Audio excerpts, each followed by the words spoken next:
This is Lisa. Again, thank you for joining us and welcome. Thank you for joining today's Disability Power Series, Demystifying Disability, with Kelly Dawson and Emily Ladau. I'm Lisa, and I'm speaking now. I'm the Director of Civic Engagement and Marketing for Disability Lead.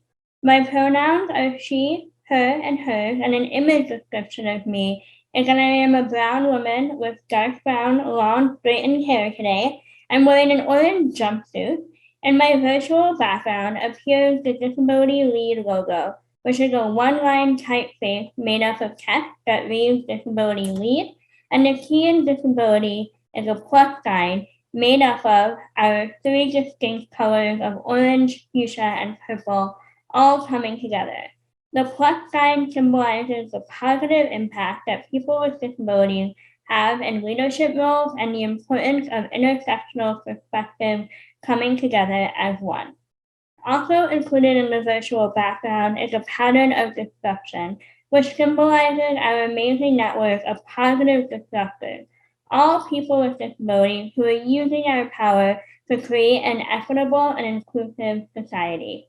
To learn more about our work, who we are, what we believe, and what we do, please visit disabilitylead.org. We are so excited to share our work and our stories with you.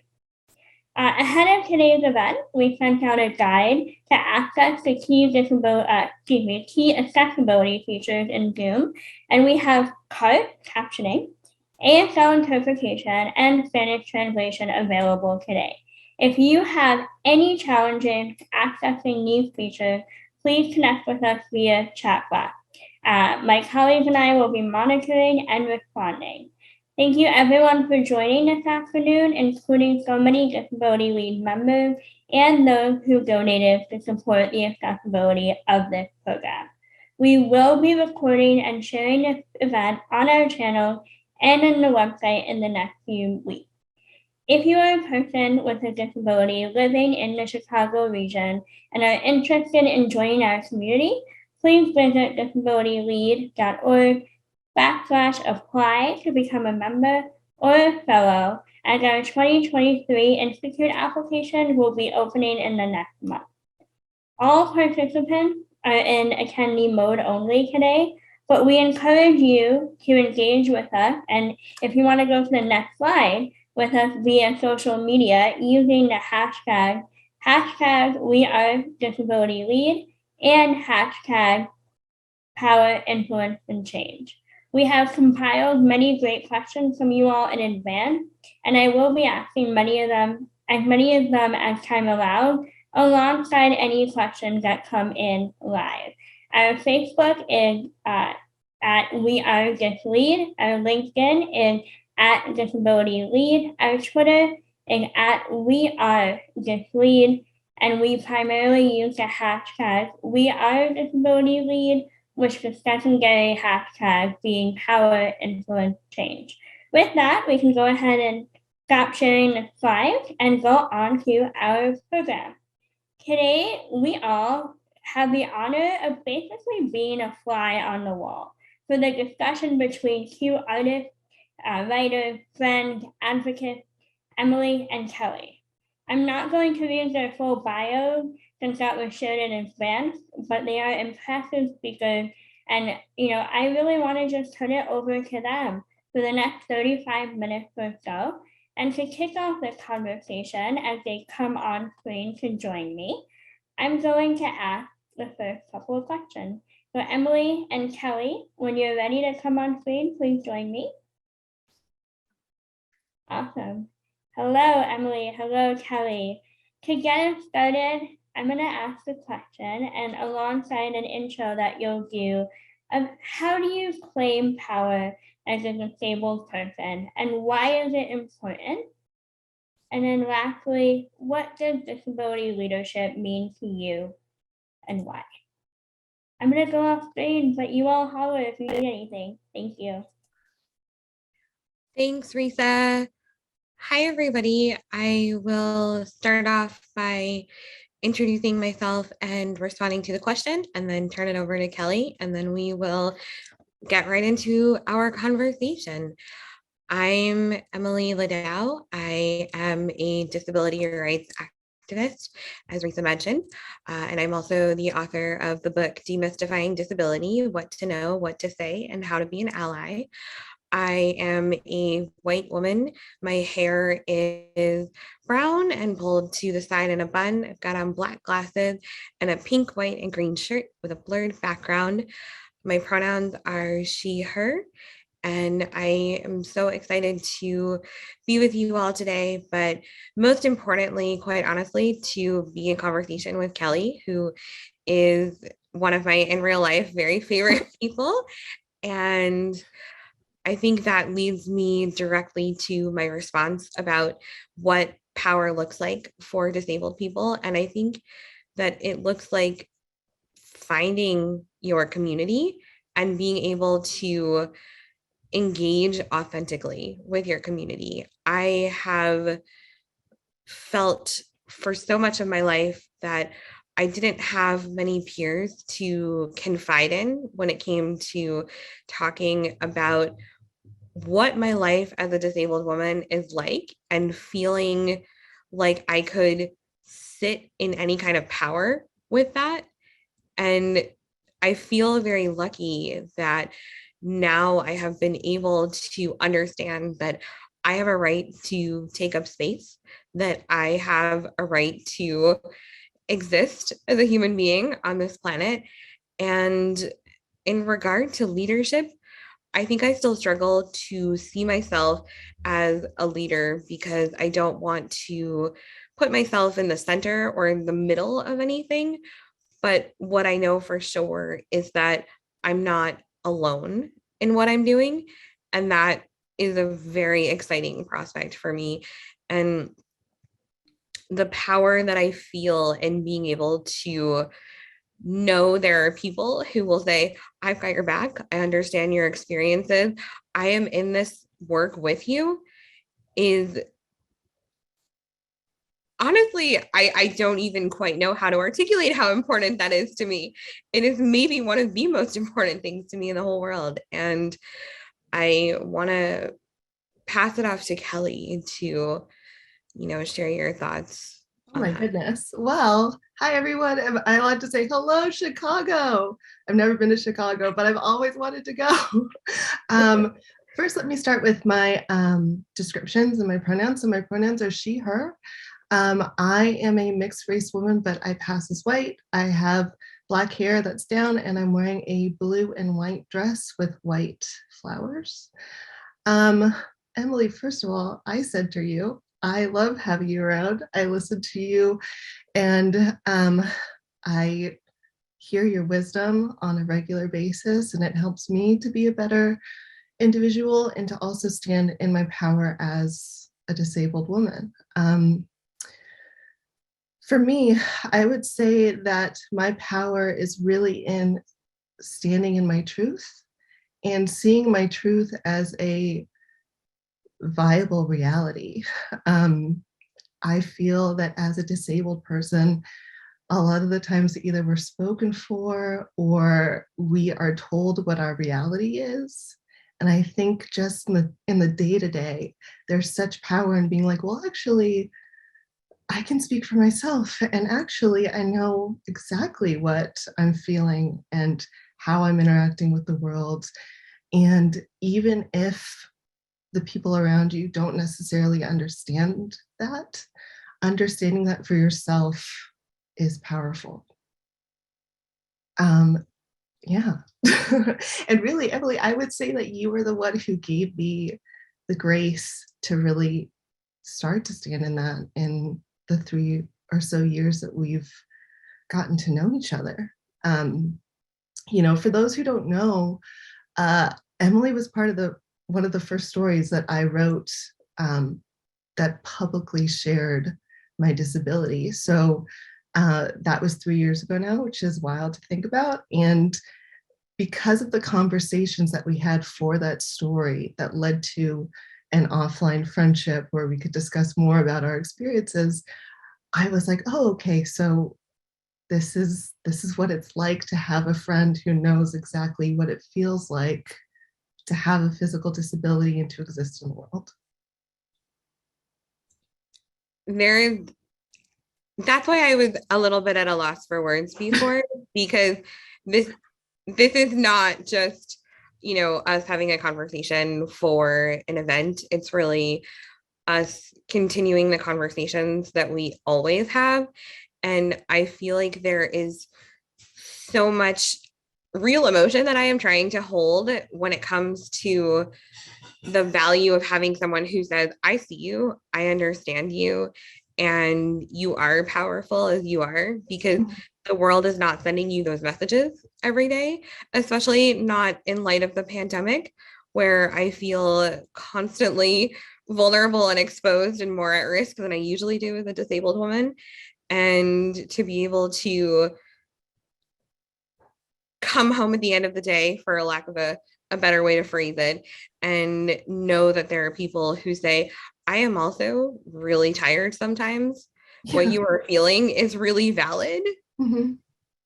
That to me is what power looks like. And perhaps that's not asserting power in the sense that we usually understand that word, but I think that's okay. I don't think that power really is about creating hierarchy and about creating a sense of superiority. I think it's about creating strong bonds where you know that you are not alone in life and in work.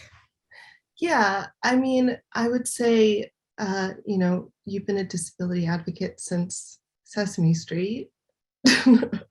And I've been one for maybe the past 3 years, but really my writing is how I've become an advocate. And having the ability to, one, enter the community in such a way where I'm like ready to discuss my experiences. Yes, I've had cerebral palsy my whole life, but I've never been comfortable to share what that's been like for me up until 3 years ago publicly. So to have the welcoming experience that I've had with this community, and to also have the offline behind the scenes conversations with women like you, women especially like you're mainly the person that I'm talking to. It's helpful to, again, stand in my power and to also feel the power that's coming from this community, whether or not it's centered in society. We're powerful, And we could honestly talk to you about why you need to stand in your power all day, but we promised we'd get to plenty of other questions. Yeah. I mean, I can also talk about why I didn't feel powerful until 3 years ago. And that's real too. Yeah, that's also real. I would say, for me, obviously, there's a lot of internalized ableism that every disabled person deals with.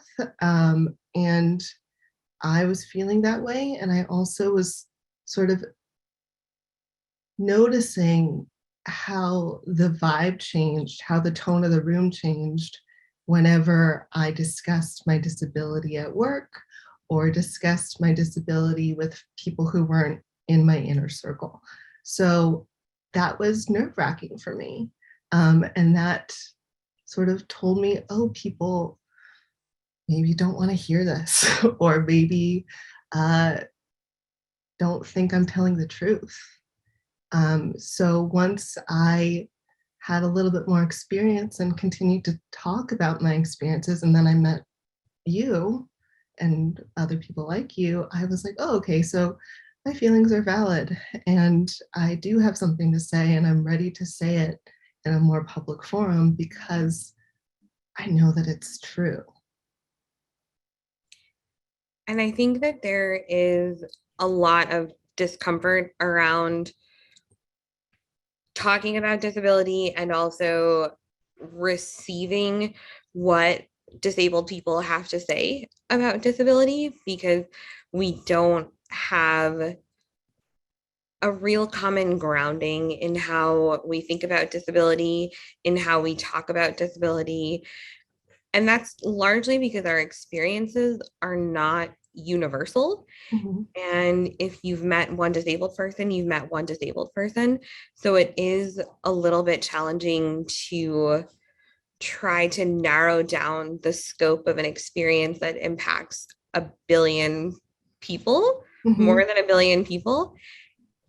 But at the same time, I am trying very hard in all of my work to prioritize offering people a starting point and a comfortable place to land. Mhm. And I recognize that's not really everybody's approach. But for me, if I can welcome you into the conversation, whether you are disabled or non-disabled, whether you are trying to figure out your place in the broader community, or you are just trying to understand what it means to actually be a strong ally, I want you here and I want you as part of this conversation. Mhm. And I understand that it's not always going to be easy to navigate these conversations. It's probably actually going to be uncomfortable. And I don't want anybody to feel that way. I want people to feel like they belong in these conversations, not that they take over these conversations, Yeah. but that they have a place to learn. I mean, I love that you said that. I think that you cannot be powerful unless you're comfortable with the way that you're showing your power. So for me, I feel most powerful in one-on-one settings, of course, that's just my personality, or in small group settings. Um, and when I'm able to do that, I feel like I can have more of a conversation where, you know, everything from my daily life to my bigger ideas of what society can do to make the world more inclusive can happen on that sort of that scale where everybody's sort of sharing. And then when it comes to my writing, you know, that starts with just me and my computer. And so it really is just a different form of one-on-one, me and my thoughts. And from there, I've had so many people email me and tell me, oh my gosh, I've read your essay and I I didn't know about this. I wasn't aware I was doing this.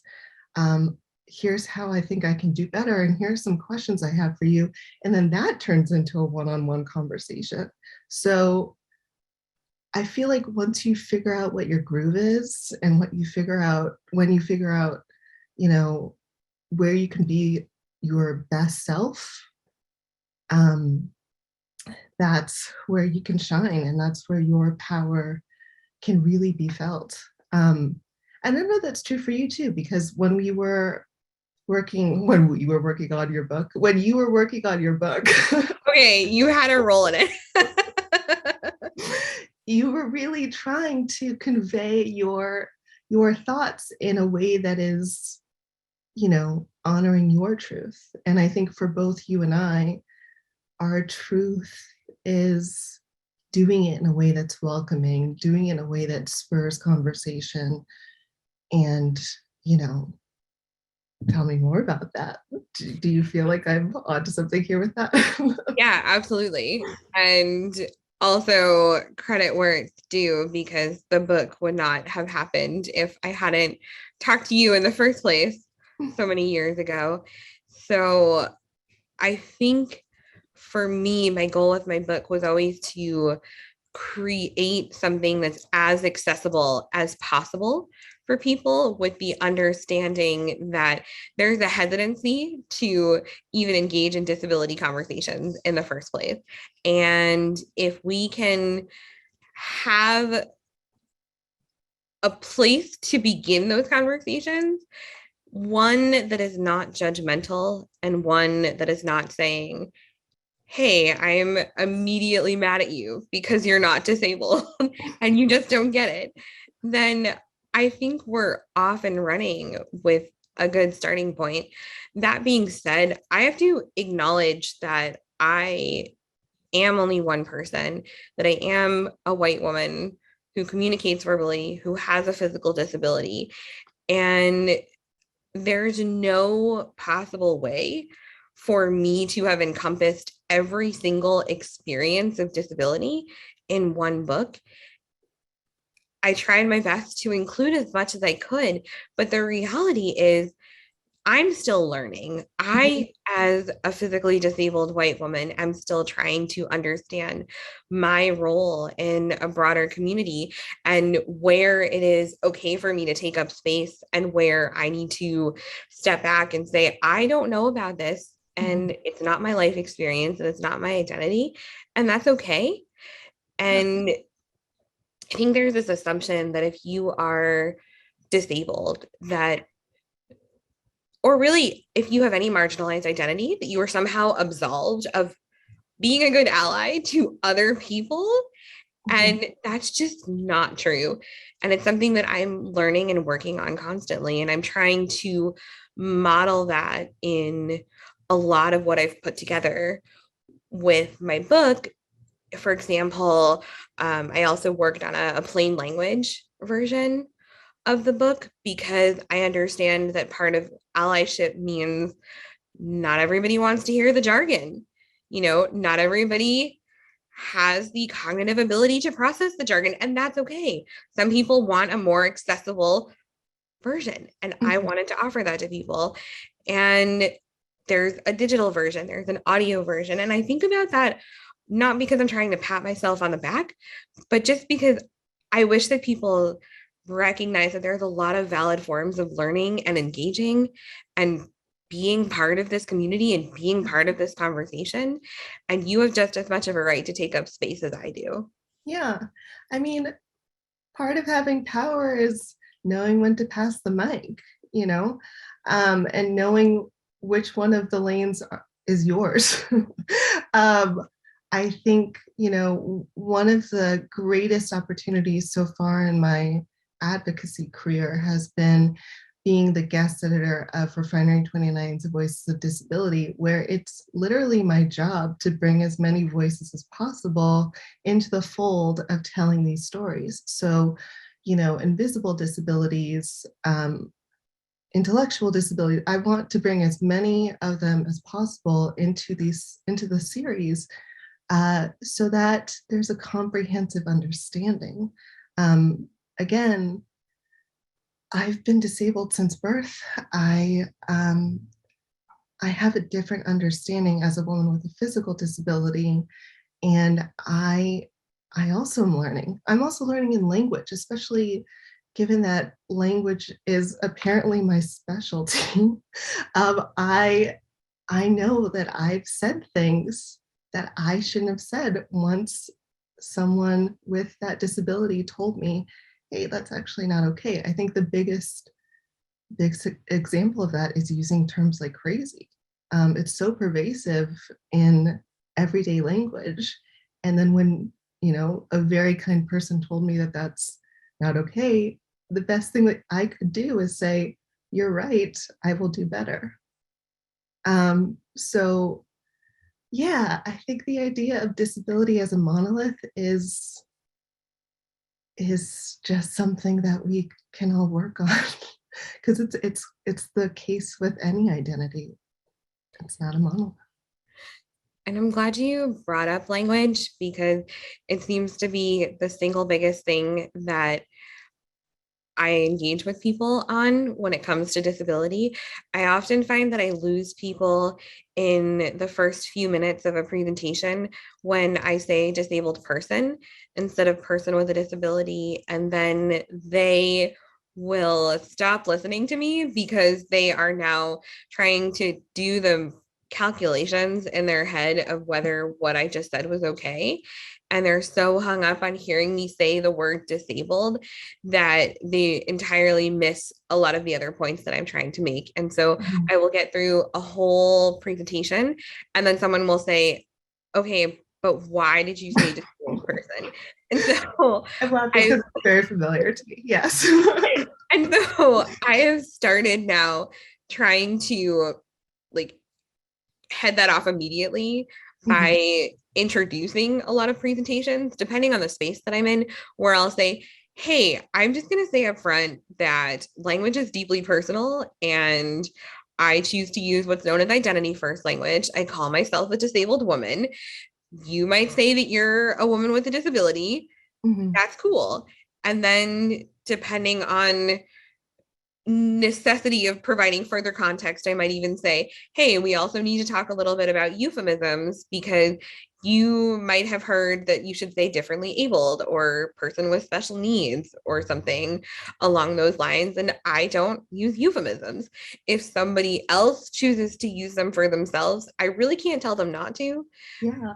That's not my place. But I just want people to not get so hung up on the nuances of language that they miss the broader points, but at the same time, also be respectful of the fact that language has real power, because it keeps going back to the word power. Mhm. And if you're going to say things that are actively hurtful and not do better, if you're going to keep using the word crazy, if you're going to use any kind of slurs, if you're going to disrespect someone's personal language preferences, then you're disempowering that person who has ownership and say over what their identity is. Oh yeah. Yeah. Like everything I've ever written ever about my disability, there's always a comment where it's like, cool, please change this to differently abled or special needs or all of that stuff.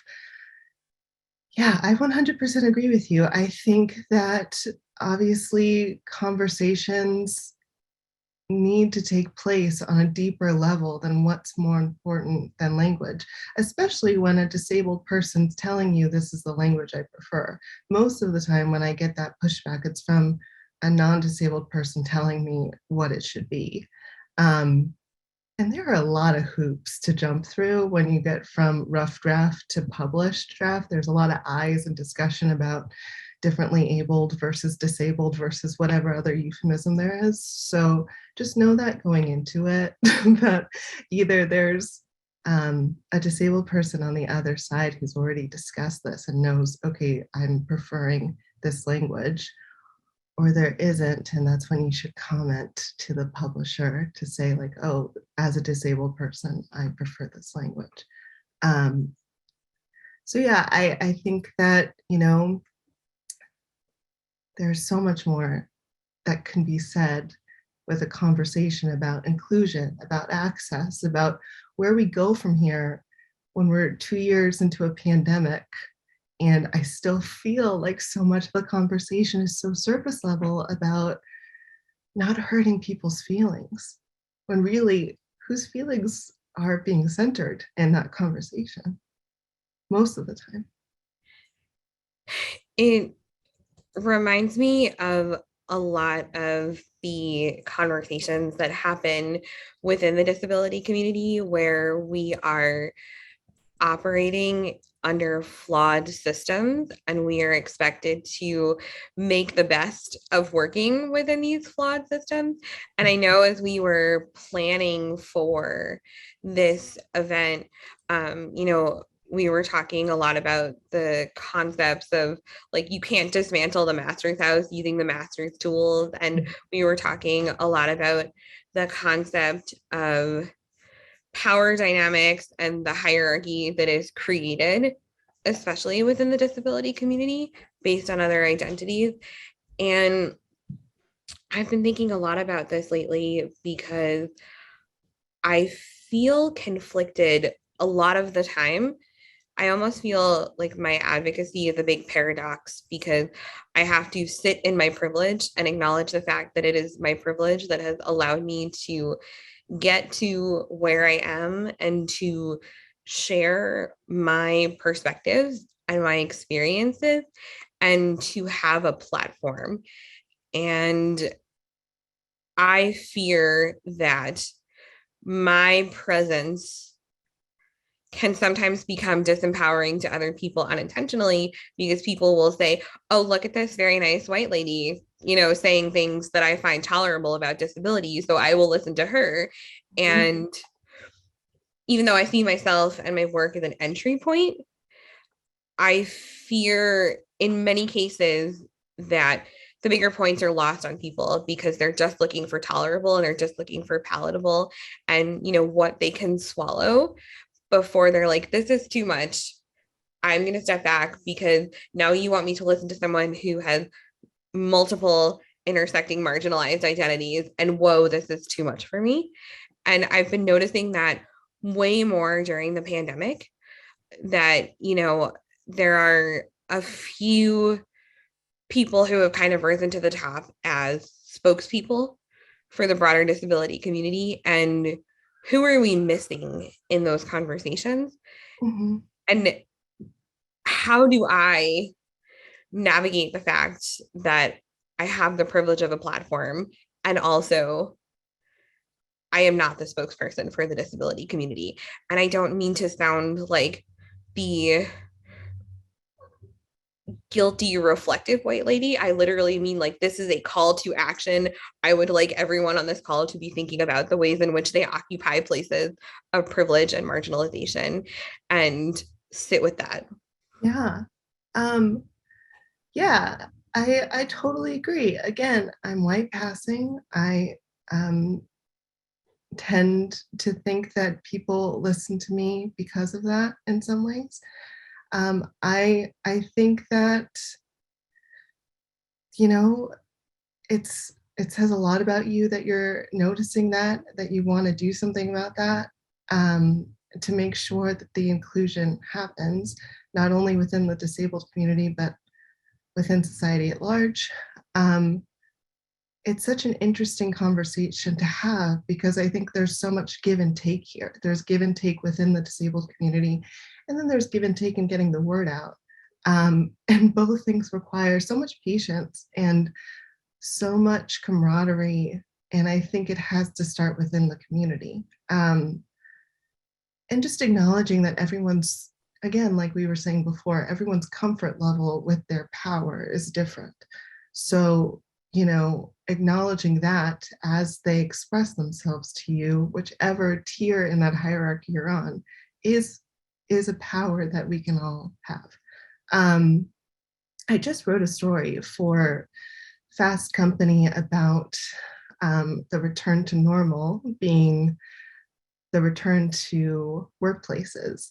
And so many people reached out to me being like, oh, I have a story to tell you. I have an employer who wants me back in the office or wants me back at a restaurant. And, I can talk to you about it. And I click on their Twitter and they have 17 followers. I could have very easily gone to someone's Twitter who has so much many more followers than that. But I didn't. I wanted to hear from the person who has a story and doesn't have the platform, again, because I'm with you, and that there's more that we can do to make sure that all voices are heard, and that you don't need to have a platform to advocate for yourself, let alone advocate for this community. Otherwise, we are perpetuating the hierarchy. Yeah. And I think that I have noticed a lot of media perpetuation of that hierarchy, even if unintentionally, because they turn to a handful of disabled people as the spokespeople, and whose stories are we missing, and whose stories are we not telling, and whose power are we ignoring in the process by not inviting people to contribute to a conversation that impacts them just as much as it impacts someone who has a blue check mark on Twitter and a million followers. I mean, to be fair, I had stories that I wasn't telling anyone for years. But if someone reached out to me and made me feel comfortable enough to share, I probably would have shared with them, because they would have seen me on the shared level of disability. And also, that's what made that Fast Company story easy to write, was because everyone I spoke to knew that I was also disabled and could relate to them, at least on that baseline. There is really something to be said for that comfort level. And I also keep thinking about the fact that disabled people creating our own media is perhaps one of the best tools to dismantle the structures that are in place. Because when we are in charge of telling our own stories, when it really is nothing about us without us, then we are meaningfully, I hate the term moving the needle, but moving the needle. You're going to say it. I'm going to say it. And I think the other thing that I struggle with a lot too, though, is writing is the tool that I use, speaking is the tool that I use to try to dismantle systems with the full recognition that I'm a stone thrown in an ocean, not, someone who is going to dismantle the systems, but someone who is hoping to create a ripple effect. And I try to reconcile the fact that I have access and command over these particular tools with the fact that these very tools in many ways are not necessarily accessible to everyone. They don't reach everyone. They aren't how everyone chooses to communicate. And I think we need to hold space for the fact that there are so many ways to be an advocate. Yeah. Yeah. I mean, as we were talking, I was thinking of a Jenga tower and how everything is sort of built up and you could take out little pieces at once. And when you're dismantling a system, you don't have to start from the top to dismantle it. You can start from multiple entry points. You can start from the bottom. Bless you. And and yeah, I think there are many ways to do this. And I hope my Jenga analogy, landed. And I think that it's interesting to me at this point in our present history when we're literally living through a moment where everything should be changing. And we have an opportunity to really band together and say, what do we need to protect ourselves and others in this moment? And that can start with a very wide conversation. The more you know, the better you can do. And I think that's where empathy comes into play, but I always try to differentiate between empathy and feelings of pity or sympathy in a way. I am not really looking for people to feel bad for me or to feel bad for themselves or about themselves if they have made a mistake, if they have been ableist, if they have said something that is harmful. I'm more interested in if you know better, you do better. And granted, the doing better part is really on you, the general collective you. Like, I am happy to educate, but it's up to you to internalize that lesson. Although there is, and maybe this is a bit of a tangent, but an important one nonetheless, something to be said about constantly feeling like a teachable moment and constantly feeling like you're on display. And so I just really wish that there was a way to strike a balance between people understanding that there is a certain etiquette to asking me questions and to wanting to be educated, and recognizing that, yes, I will also willingly engage in conversation and educate as best I can. Yeah. I mean, you're human, right? So like you don't want to get approached at Target like while you're shopping to have this moment of like, here's my life story and here's why you should care about me. No, I'm busy in the dollar spot. Like, leave me alone. Yeah. And it happens to me all the time. It just happened to me at Target the other day where I was like, oh gosh, they're going to have a teachable moment. They're going to make me teachable moment them in the kitchen section. Like, okay, I guess we're doing this. And on the one hand, I understand because I'm there and the opportunity to ask is there and I look inviting, I guess. And then on the other, there's just like the invasiveness of that I'm never going to quite get over. even if I understand where it's coming from. So, yeah, I mean, we're talking about being spokespeople, and how complicated it is. This whole conversation's been very nuanced. And I just think that it all comes down to knowing your personal message. For me, knowing what I want to convey, and finding my power within conveying that in a way that I feel comfortable.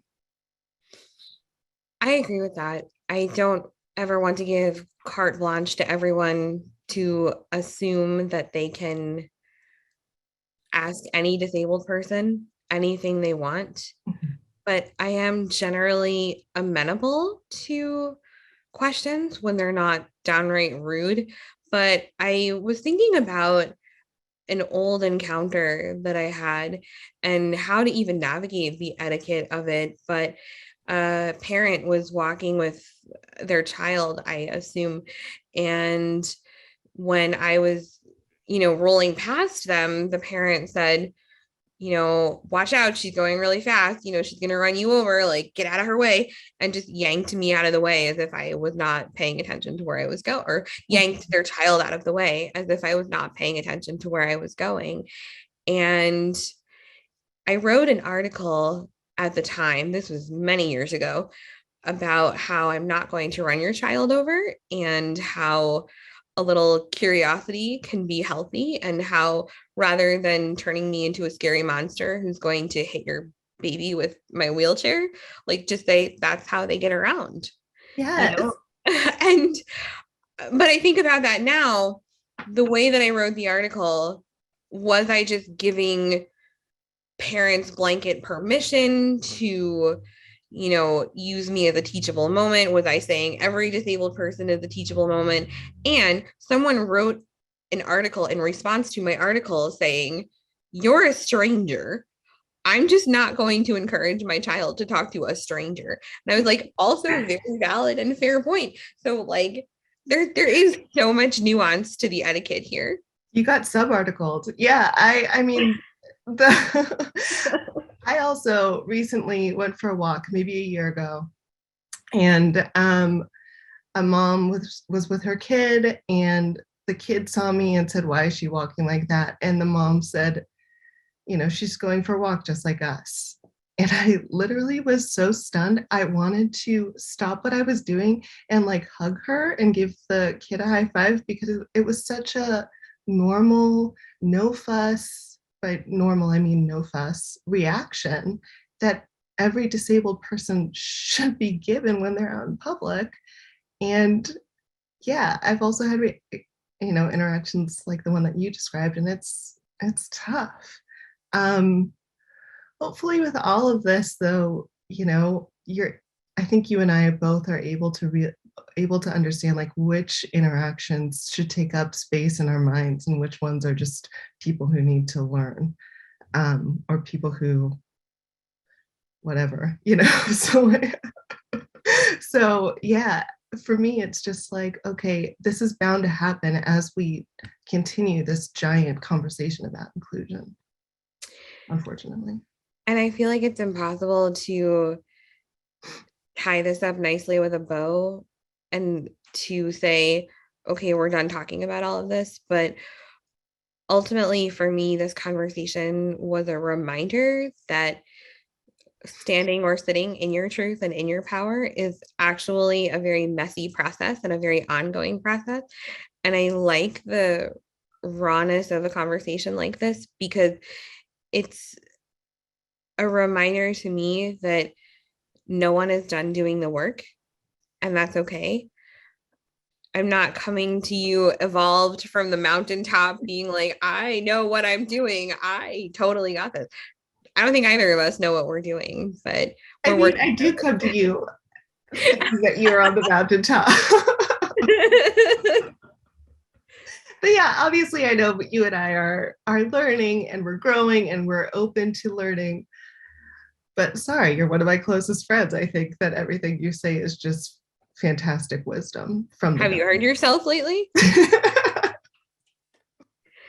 Um, I feel like I'm just gonna call you later and we'll keep talking, but Yeah, we can just keep it going. but we have to do Q&A now. Okay. Yeah, I didn't want to interrupt you both because it's such a great discussion that you're having. I mean, I have some notes here talking about leadership and power. I mean, language and power, and really understanding how that disempowers us as a community and individuals when we take away that language and the voice of those individuals. And I just love your friendship as well. So I'm just like, they're just like having this beautiful moment. I'm just gonna let the girls exist. But yes, we have a question and answer portion of today's event, and we have some really great questions that were shared with us. I want to go ahead and start with our first question that we received from Nikki Jackson. And Nikki posed that, do either of you relate to dealing with imposter syndrome? Any person that I try to get insight from on processing through this struggle are able-bodied. So I'm curious to hear your perspective of dealing with imposter syndrome with the added bonus of being disabled. I love added bonus. Added bonus. Added bonus. Wait, Kelly, can I make you answer this first? Because you're basically my life coach. Yeah, I will answer this first. So, hi, thank you so much for your question. Yes, of course, I deal with imposter syndrome all the time. And particularly when I was just starting out talking about my disability publicly.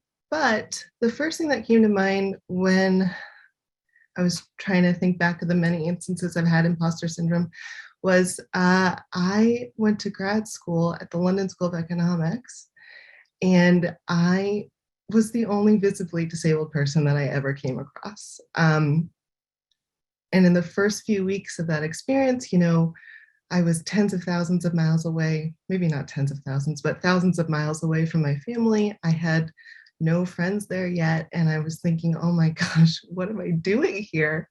And there's no way that I can make a life for myself here and do well in school. So in that moment, I had to consistently remind myself, I can do this. I'm here for a reason. I have something to say, and I deserve to have this experience. And I even wrote it down on my mirror in my bathroom so that I could look at it when I brush my teeth as that reminder. So I would just give yourself grace, and I would tell yourself, you deserve to do whatever you want to do. And there's a way to figure out how to do it. Truly hire Kelly. Yeah, in terms of imposter syndrome, I've essentially decided that I've been socialized to feel it to the point that there's probably no point at which I'm not going to feel it in some capacity. And I think that's a real shame because I want to celebrate my accomplishments, and that's a really weird thing for me to say. Like, if you know me even a little bit, you know that I'm really uncomfortable that I just said that, but I do, like, I'm squirming right now, but I want to be proud of my accomplishments, but I struggle so mightily with that because my immediate counter narrative is like, well, who am I to have accomplished something? Who am I to take up space? Who am I to have any power? You know, it all goes back to that concept of power. And especially when the message that you are constantly sent by the world is that you don't matter, your life doesn't really matter, and quite literally, your life does not really matter. Oh gosh. In many cases. You know, with the narratives of the pandemic, and I say this as someone who is not a multiply marginalized person, navigating imposter syndrome is very challenging. But what I have learned is that when you are open and when you are honest about how you are feeling about that, I will tell Kelly if I am feeling like I am not enough. I will tell Kelly pretty much all my feelings.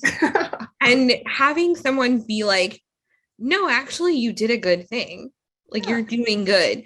Or in the case of Kelly, it'll be like, she's a stage mom and she'll be like, you're doing great, sweetie.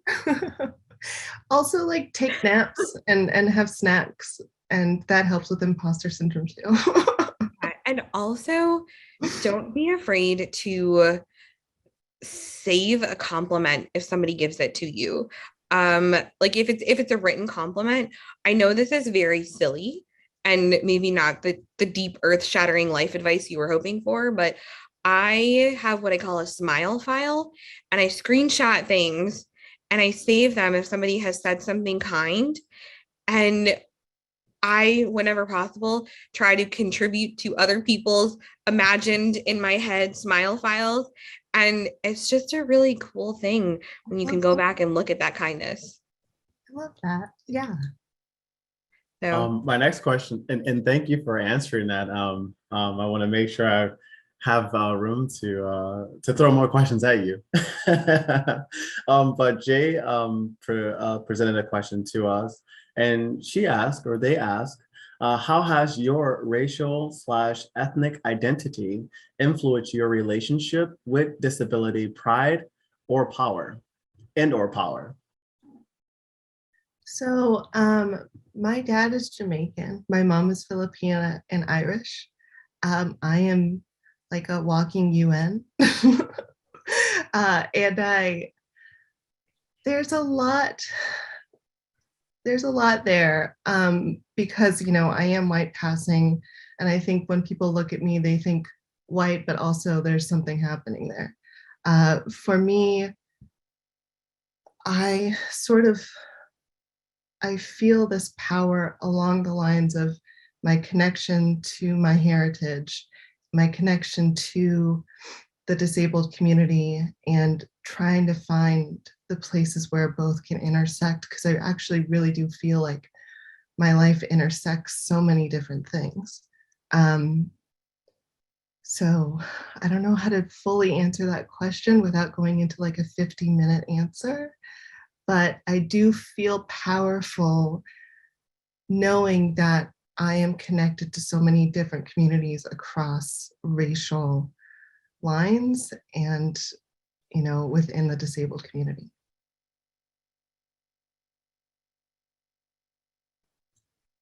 Yeah, thank you for sharing that, Kelly. I have another great question as well to share with you both. This is actually from one of our providers. It's a really great question too. And they asked, do you have advice for helping disabled children to advocate for themselves when they have perhaps controlling parents who have preconceptions of ableism? Yeah. I'm laughing though. In the chat, somebody saw me take a drink with a straw and said, "What an act of rebellion." I laughed at that too. Yeah, I mean, when it comes to children and non-disabled parents, it's a complicated discussion to have. I would say that children feel more than they say, obviously, and that's true of any child. And so your child is understanding the world in a way that you will never understand it. And the best way to help them in that journey is to befriend disabled adults, not other adults who have disabled kids, non-disabled adults who have disabled kids, although that's good too, but your priority would be to befriend disabled adults, because I would argue that seeing disabled adults who have lives, who have loved ones, who have interests, careers, all of the things that make a full life is going to help your child more, particularly because disabled kids are given a lot more attention than disabled adults. I think for me, it's about understanding that kids are going to learn what they live and model what they witness. And I have noticed so often that children I am around will act in very similar ways to how their parents act around me. So, or their caregivers. And so if their caregivers are super chill, then the kid is super chill. But honestly, if a kid has a question, I think it comes down to not demonizing those questions and not demonizing that curiosity. Because in the example that I talked about before, where I suddenly was a scary monster and not a person, a child's going to internalize that, whether or not they consciously realize it. But if a child asks a question or makes a comment and you as a caregiver don't feel comfortable responding because you don't know the answer or you are unsure, it's really okay to say, hey, I actually don't know, but they're a person like you and me. And so let's go learn about it together. And I love nothing more than acknowledging that you can learn and you can do better at any age. And I have found that to be the best possible approach. Just saying, yeah, let's learn about it. Let's talk about it. Yeah. And I keep getting that response to the cover of my book, actually, which has a ton of different depictions of visibly and non-visibly disabled people on it. And a lot of people are writing to me and saying, my kid is not yet reading, but is looking at this and asking questions. And I want to have an open, honest conversation with them, even when I don't know the answers. And that's exactly it. You might not know the answers, Yeah. but you're having that conversation.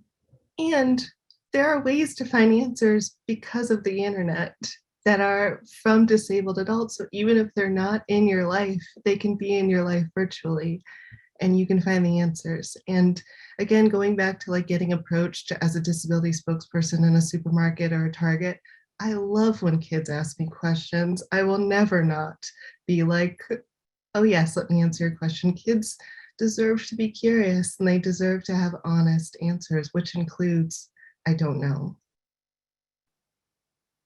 Yeah, that is extremely helpful, and it segues to my next question, because you're working with the next generation and you're giving them that space to be curious and to grow. And also as an adult, you are setting that example to be curious and still be growing at that age as well. And we have a question that was previously submitted, but someone asked, I'm interested in your thoughts about decolonizing disabilities. That is, how one might go about dismantling the oppressive institutional structures and systems that have historically failed to address the unique cultural, social, political, and economic needs and aspirations of Native Indigenous individuals, families, and their communities within mainstream health and disability services. So you waited for 2 minutes for that question, huh? I'm teasing.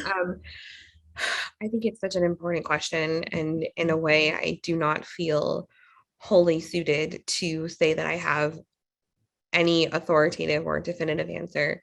But what I do know is that so much of the work of dismantling the oppression that in many cases we have built up ourselves is starting to have conversations about it.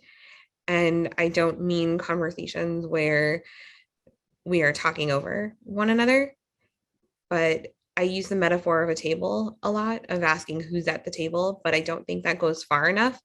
I always ask, is the table accessible? Once you're at the table, who is dominating the conversation? Or is the conversation equally split? What are you doing when you leave the table? How are you following up on what was discussed at the table? And are you coming back to the table? So, for me, it's all about constantly asking yourself, who is missing from the conversation? Who needs to be centered in the conversation? And recognizing, as Kelly said before, that there's so much power in knowing when it is not your turn to speak and it is your turn to listen and amplify and empower other people.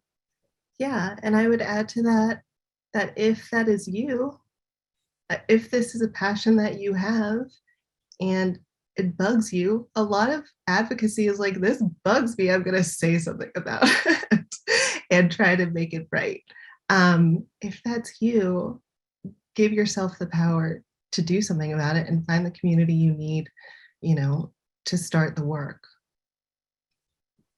This is Lisa. I wish we had another hour because there are more questions and more thoughts, but we are at time. So I just want to say thank you so much, Emily, Kelly, for your time, your insight, your wisdom.